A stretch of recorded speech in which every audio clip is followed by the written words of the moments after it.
તો હવે આજે આપણે જોઈશું પેરેગ્રાફ કેવી રીતે કરવા. બરાબર છે.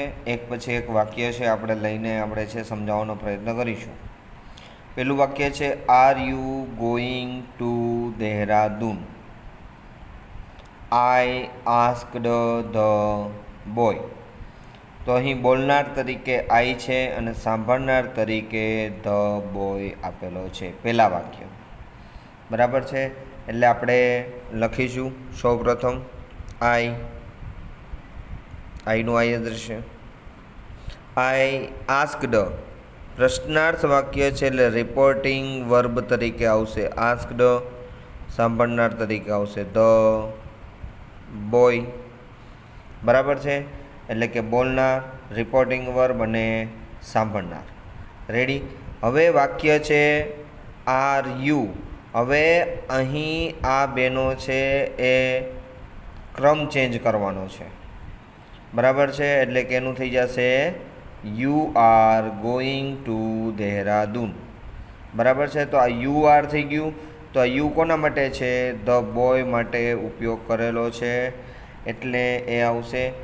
પણ એ પહેલાં આપણે એનું કન્જક્શન છે મૂકવું પડે છે. તો કન્જક્શન છે અહીં WH ક્વેશ્ચન આપેલો નથી એટલે અહીં આવશે ઇફ. હવે આ યુ છે કોના માટે છે? ધ બોય માટે છે એટલે એનું શું કરવું પડશે? ત્યાં આપણે હી કરવું પડે. એટલે હી.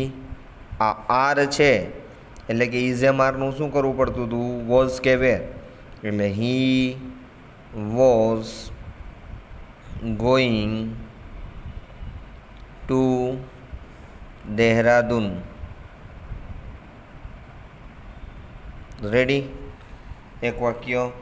બીજું વાક્ય છે કે સેડ ધ બોય. એવું કહે છે. શું છે આખું વાક્ય? No, I am getting down to Saharanpur. Said the boy. Where are you going? તો આ બે વાક્ય છે એ બે સાથે છે. બોલનાર છે ધ બોય છે એટલે લખવાનું ધ બોય. હવે અહીં નો પણ છે અને પ્રશ્નાર્થ વાક્યમાં રિપ્લાય આપેલો છે.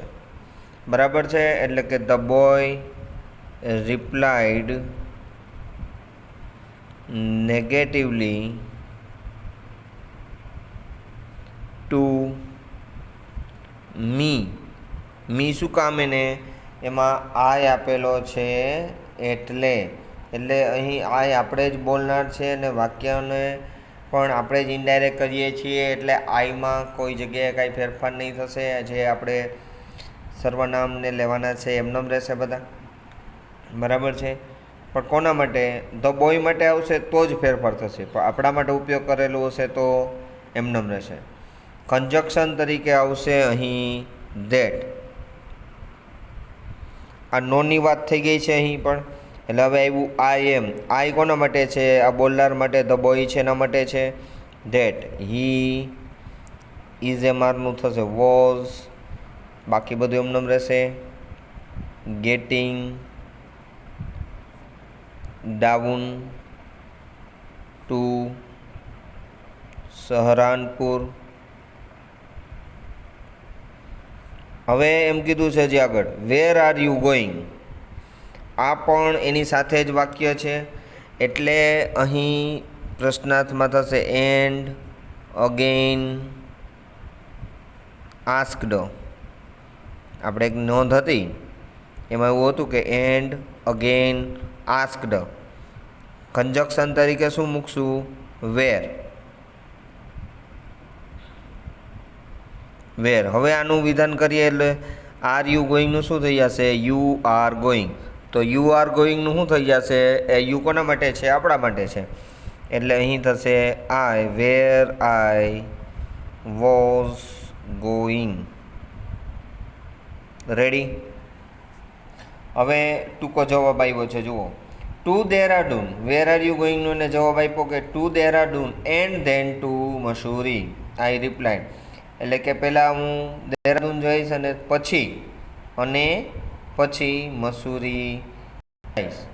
આવું કીધું તો કોણે આપ્યું? આઈએ બોલ્યો ને એટલે આપણે કીધું છે. એટલે કે આઈ રિપ્લાઇડ to હિમ. કંજક્શન તરીકે આવશે ધેટ. બરાબર. આગલું વાક્ય છે એ કર્તા અને ક્રિયાપદથી ઉપાડવાનું થાય. આઈ વોઝ ગોઈંગ ટુ એવું લેવું પડશે અહીંથી. એટલે ઉપલા વાક્યમાંથી લીધું I was going to Dehradun and then to Mussoorie. Ready? આ રીતે. ત્યારબાદ છે oh lucky you exclaim the boy. એટલે કે આ ઓ લકી યુ છે એ એક્સક્લેમેટરી છે વાક્ય. એટલે આપણે બોલનાર તરીકે ધ બોય લેશું. ધ બોય એક્સક્લેમ્ડ વિથ આવશે જ આપણે. Exclaimed with. તો ઓ લકી યુ, ઓ લકી યુનો મતલબ એમ થાય કે તું કેટલો ભાગ્યશાળી છો. તો ઓ લકી યુ આર એવું થાય. બરાબર છે. The boy exclaimed with praise એવું કરવું પડે. વખાણ કરે છે એના. Oh boy, the boy exclaimed with praise to me. The boy exclaimed with praise to me that. Conjunction તરીકે that.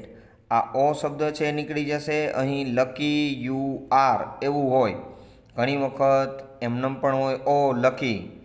તો એ આપણે જ કહેતા હોઈએ કે ઇટ ઇઝથી પણ આવતું હોય ઘણી વખત વસ્તુની કાંઈ આપણે વખાણ કરતા હોઈએ તો અહીં યુ આર છે તો એનું શું થશે? You are very lucky. તો યુ કોના માટે છે?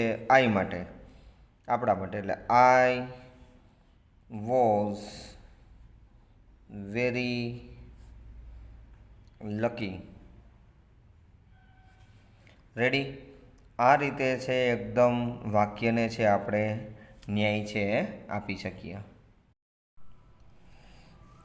ત્યારબાદ છે બીજો પેરેગ્રાફ. એવું કહે છે the blind girl said to the teacher. કોણ કોને કહે છે? બ્લાઇન્ડ ગર્લ છે એ શિક્ષકને કહે છે. એટલે વચ્ચે સેડ ટુ આપેલું છે. વાક્ય કયું છે? Where does this gentle breeze come from. તો આ પ્રશ્નાર્થ વાક્ય છે. પ્રશ્નાર્થ વાક્ય છે એટલે આપણે શું કરશું? એનું આસ્ક્ડ કરવું પડશે. ધ બ્લાઇન્ડ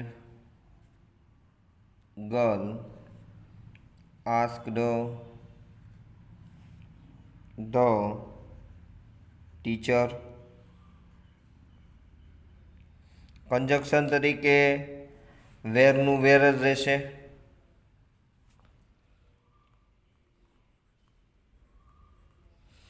હવે અહીં આ વાક્યમાંથી છે આપણે એનું વિધાન કરવું હોય તો ડઝ નીકળશે. ડઝ નીકળે એટલે વાક્ય કેવું ગણાય? સાદો વર્તમાન કાળ ગણાય. આ સાદા વર્તમાન કાળવાળા વાક્યને આપણે સાદા ભૂતકાળમાં ફેરવવું પડે. એટલે અહીંથી જ ઉપડશે વાક્ય. ધીસનું થશે ધેટ. અન્ય ફેરફાર પણ સાથે છે. ધેટ જેન્ટલ બ્રીઝ કમ્સનું શું થશે? કેમ. where that gentle breeze came from. પ્રશ્નાર્થ ચિહ્ન છે નીકળી જશે. Ready? The down is there, the teacher answered. The down is there એટલે કે ક્યાંથી આવે છે? The down. The down થી આવે છે. તો the teacher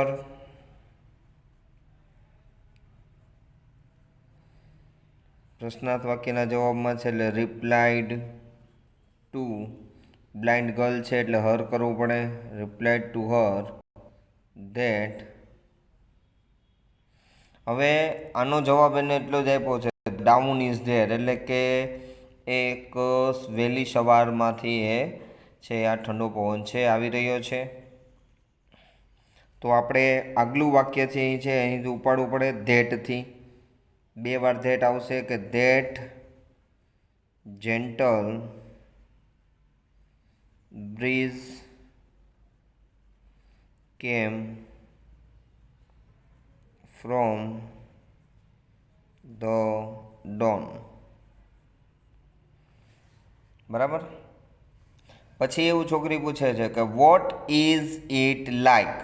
તો આ બ્લાઇન્ડ ગર્લ પૂછે છે. બોલનાર માટે નામ લખવું પડે the blind girl. The blind girl asked. Teacher માટે આપણે હર કરી શકીએ હર. કંજક્શન છે પ્રશ્નાર્થનું શું કરવું પડે વોટનું વોટ કરવું પડે. Is it like. આ ઇઝ ઇટ લાઈક છે એનું શું કરવું પડે ઇટ ઇઝ લાઈક. તો એનું થશે ઇટ. હવે એનું આપણે વિધાન કર્યું એટલે હવે એનું ઇનડાયરેક્ટ કરવું પડે ઇટ વોઝ લાઈક. રેડી. આ થઈ ગયું આટલું. ત્યારબાદ હવે આ પ્રશ્નાર્થ વાક્યના જવાબમાં શિક્ષક છે ને જવાબ આપે છે the teacher said softly. Softly એટલે નમ્રતાથી એને કહે છે. લખવાનું the teacher replied with softly અથવા તો વિથ જેન્ટલી એવું આપણે કરી શકીએ. આ બે એકબીજાના અથવામાં બેમાંથી આપણે એક છે વસ્તુ લખી શકાય એટલે બંને લખી આપ્યા છે. The teacher replied with gently or softly to her. Conjunction તરીકે આવશે ધેટ. હવે વાક્યનું ઉપાડ કરવાનો રહે ધ ડોન ઇઝ છે તો એનું શું કરવું પડે આપણે પહેલો જ નિયમ હતો ઇઝ જમાનું વોઝ વેર. તો અહીં એક વચન છે એટલે was like a mother's kiss. The touch of her cheek. બાકી કોઈ જગ્યાએ કોઈ ફેરફાર થતો નથી. બરાબર મિત્રો. ખ્યાલ આવે તમને કે કેવી રીતે આ વાક્યોને છે આપણે એકદમ સરળતાથી છે ઇનડાયરેક્ટ કરી શકાય છે. ત્યારબાદ ત્રીજો પેરેગ્રાફ છે કે Sunidhi said to Harin how much. વાક્ય કેવું થઈ ગયું પ્રશ્નાર્થ. તો સૌપ્રથમ આપણે બોલનાર લખીશું સુનિધિ.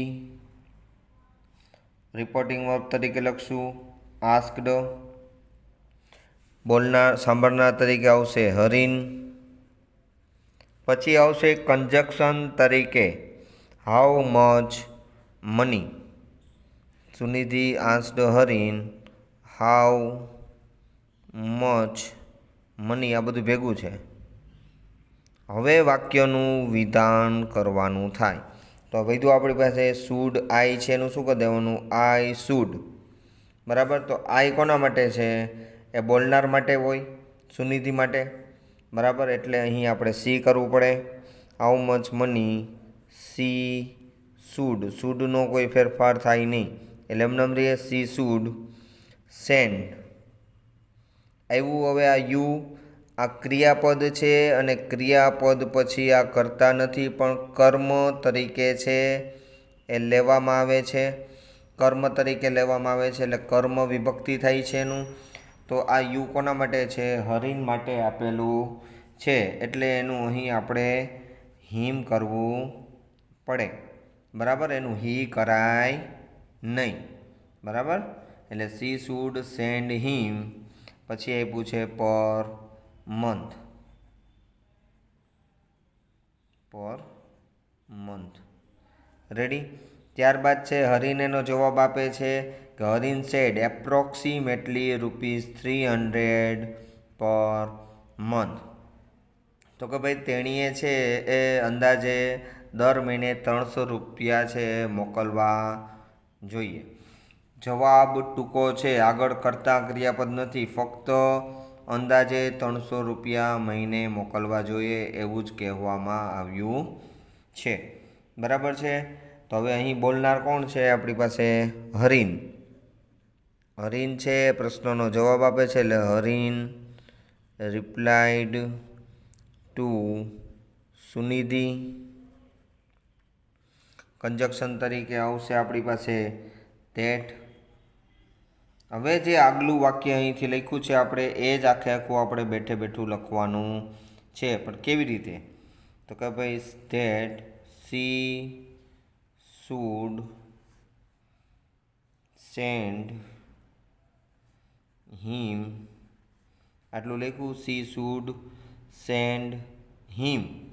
હવે પર મંથમાં આપણે શું કરવાનું છે? આખું C should send him approximately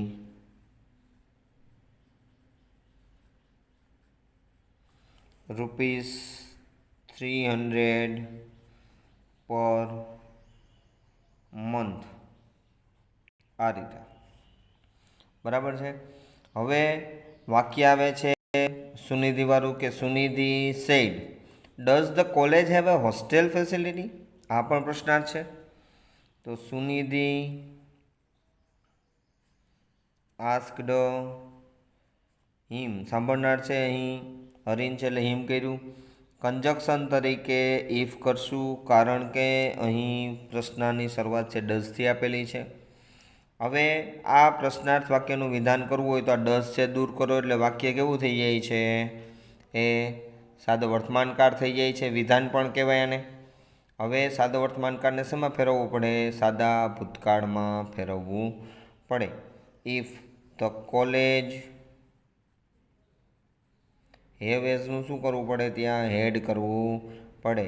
if the college had a hostel facility. Ready? તો હવે હરીન જવાબ આપે છે હીથી. બરાબર છે. તો હી replied to her that, conjunction તરીકે ધેટ આઈ વિલ. આઈ કોના માટે છે? હરીન માટે છે એટલે ત્યાં હી કરવું પડે. સેલ કે વિલ હોય એનું વુડ કરવું પડે. ગેટ બેક ટુ, આ યુ કોના માટે છે? એ સુનિધિ માટે છે. બરાબર છે. I will get back to her, કારણ કે આમાં હર છે માલિકી અને કર્મ વિભક્તિ બંને સરખા જ હોય છે એટલે હર જ આવશે. Her after collecting the correct details. બરાબર. તો આ રીતે છે આપણે ખ્યાલ આવ્યો કે કેવી રીતે છે વાક્ય આપણે છે એકદમ સરળતાથી છે ઇનડાયરેક્ટના વાક્યો છે બનાવી શકીએ છીએ. આપણે હવે બીજા વિડીયોમાં છે આના બીજા 3 પેરેગ્રાફ છે હજુ બાકી છે. એ પણ આઈએમપી જ છે એવા, એટલે એનો આપણે છે બીજા દિવસે છે હવે ટર્ન લેશું એનું. બરાબર છે. તો આની અંદરમાં કાંઈ તમારે પ્રશ્ન હોય તો મને તમે છે એ ડિસ્ક્રિપ્શનમાં મારા નંબર નાખી દઈશ, તો તમે મને વોટ્સઅપ દ્વારા છે એ પણ જણાવી શકો છો. તમારા બીજા કોઈ પ્રશ્ન હોય એનું પણ સોલ્યુશન છે ઇંગ્લિશનું છે કરવા માટે છે આપણે તત્પર રહીશું. ત્યાં સુધી મહાદેવ.